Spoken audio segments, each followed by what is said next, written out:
Subscribe Prudent social media channel and press bell icon for latest notifications.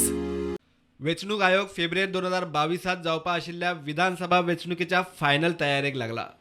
Honorable Election Commission of India is coming to Goa to see the election preparedness for the upcoming general election to Goa Legislative Assembly, which is scheduled in 2022.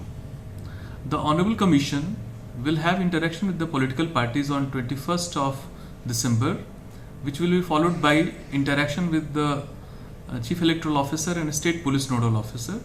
Thereafter, the Honorable Commission will have meeting with heads and nodal officers of all the central and state government nodal enforcement agencies presently in Goa, and they will also see the sweep activities of the election machinery in Goa, which works towards the voter awareness and education program. And on the final meeting on 21st of December would be with the district election officer, that is collector, and SPs of both the districts.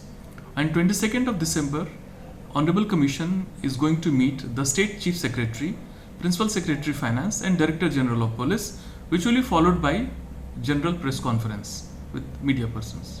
येता त्या फेब्रुवारीत UP, Punjab, Manipur, Uttarakhand आणि गोंय अशा 5 राज्यांच्यो विधानसभा. आयोग सध्या ह्या राज्यांच्या भेटेर आसा. गोंया उपरांत यूपीची फायनल बसका करून आयोग वेचणुकांचे शेड्यूल थारायतलो. राजकीय सुत्रां सांगतात त्या प्रमाण डिसेंबर सोंपता म्हणल्यार वा जानेराच्या पहिल्या सप्तकात वेचणुकांची घोषणा जावं येता. Bureau report, prudent.